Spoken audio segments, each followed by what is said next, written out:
En tertulia con el maestro guitarrero Abel García, he descubierto el arte de la laudería, la tradición familiar que recorre sus venas y la herencia cultural que brinda a Paracho un distintivo para ser reconocido internacionalmente como cuna de magníficas guitarras, al punto de haberse realizado aquí copia fidedigna del famoso padre de la guitarra, Antonio de Torres. Es una época, pues ya digamos, posbarroca.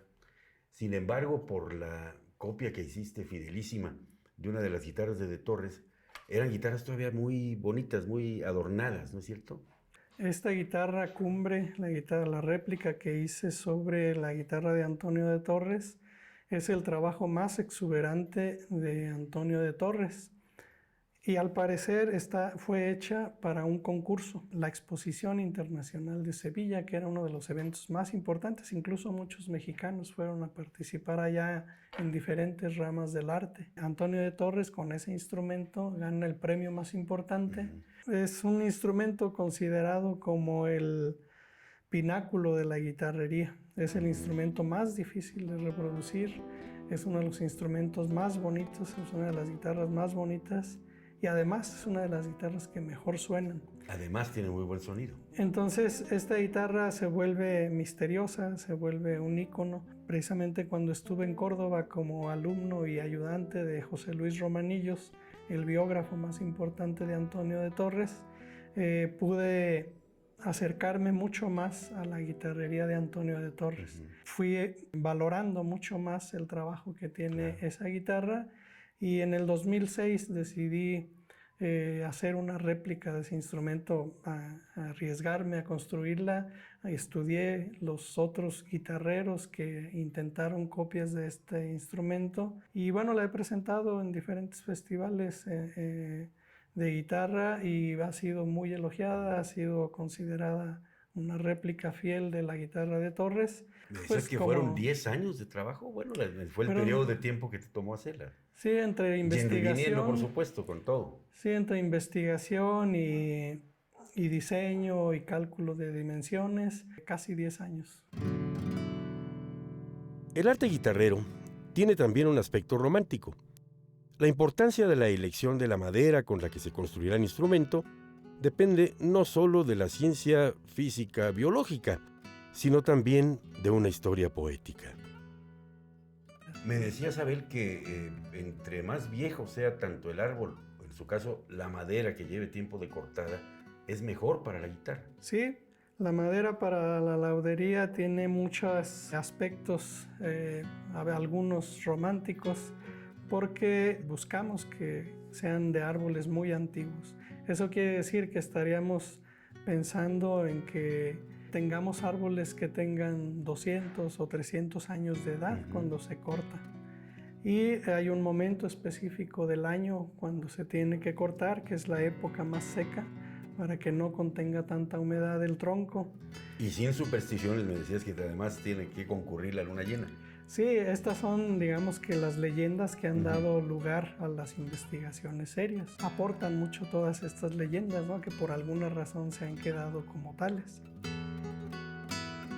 La complejidad de crear una guitarra debe contemplar la calidad de los materiales, el tipo de madera, la humedad y muchos otros factores que intervienen en la acústica final del instrumento. Así que heredar este oficio implica, más allá del conocimiento de la técnica, una precisa comprensión musical. Y mira, ya en términos físicos, pues sabemos que la guitarra es básicamente madera, pero no cualquier madera, ¿no? Y como tiene distintas partes en el cuerpo, me imagino que para unas partes sirve una madera y para otras otra. No puedes hacer una guitarra de la misma madera de la parte de adentro, de afuera, etcétera, ¿no? ¿Cómo está eso, Abel? Sí, precisamente también los guitarreros antiguos empiezan a hacer estas exploraciones de maderas. Antonio de Torres empieza a usar ya como madera sólida la madera de palo santo, porque había otras guitarras previamente que se usaba la madera del palo santo, pero se usaba con otra pieza por dentro, que podía ser abeto, maple o ciprés, ¿no? Entonces las características que se aprovechaban era de la madera interna. y la madera externa, que era el palo santo, se aprovechaba solo estéticamente. Torres empieza a usarla de manera sólida y otros guitarreros de su época, y empieza a concluirse que la madera de palo santo es una de las mejores maderas que existen para la construcción de la caja de la guitarra clásica. La caja son los aros y el fondo, y la parte del frente, para esas épocas lo que se utilizaba solamente era la madera de abeto o pino malagueño. La madera del brazo de la guitarra se construye con madera de cedro rojo, que es un cedro rojo tropical, de la familia de las cedrelas, o de madera de caoba. Estas dos maderas, el cedro y la caoba, son las maderas más estables que existen. Y me parece que precisamente por esto es por lo que se utiliza en esa pieza, que requiere de mucha estabilidad para que no se mueva con los cambios de humedad o de temperatura, y eso sea sensible al guitarrista, ¿no?, para la dureza de las cuerdas.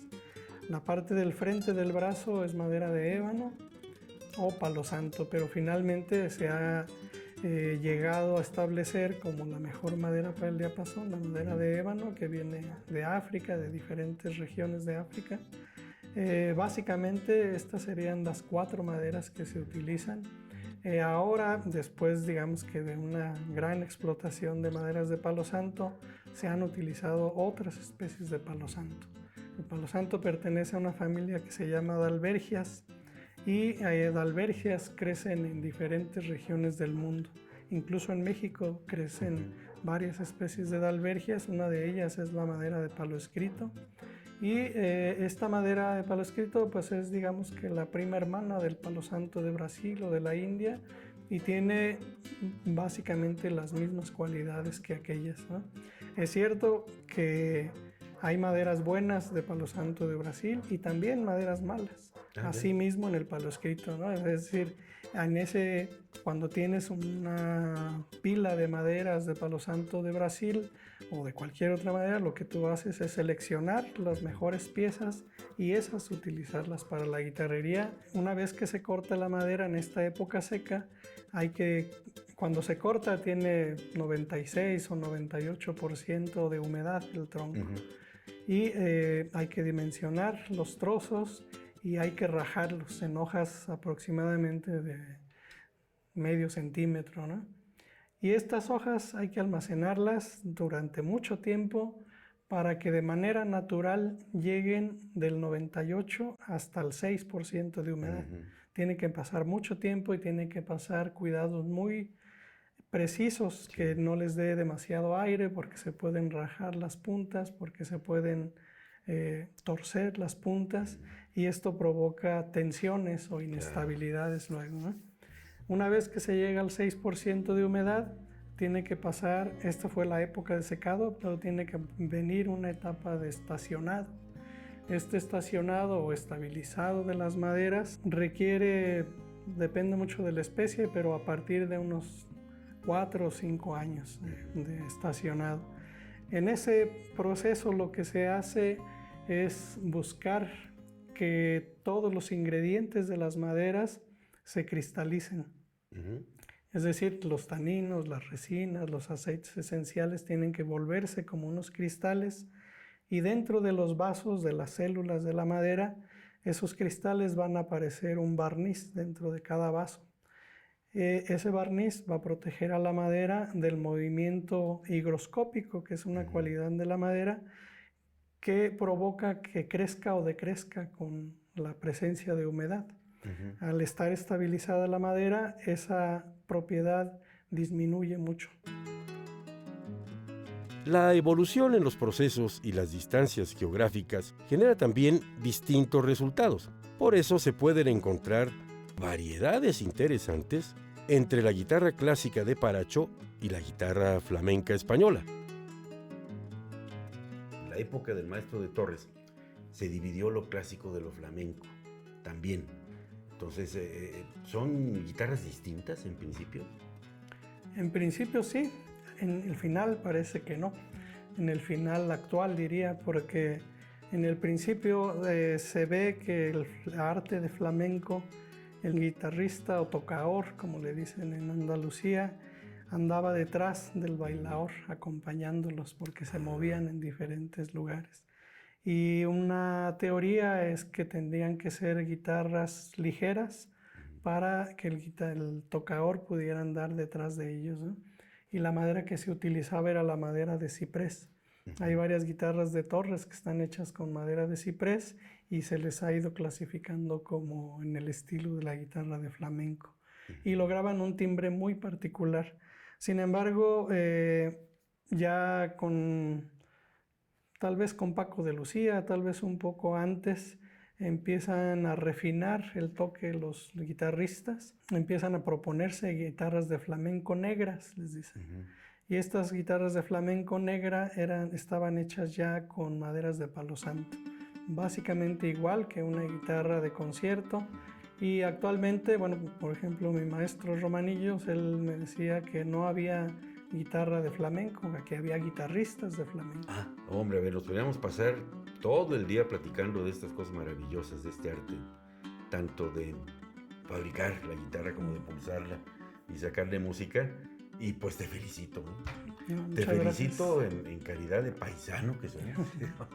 Y pues me da orgullo, además, mi querido Abel, que de este rincón de la patria mexicana salgan estos prodigios de instrumentos para el mundo. Ahora ya son solicitados en el mundo. Abel, eres muy amable, Abel, te lo agradezco mucho. Muy amable. Me despido de Abel agradecido y orgulloso. Mis tierras michoacanas son siempre fuente de inspiración para mí y enaltecen el nombre de mi México. No puedo más que agradecer a los artistas y a las familias que siguen de generación en generación construyendo nuestro nuevo México.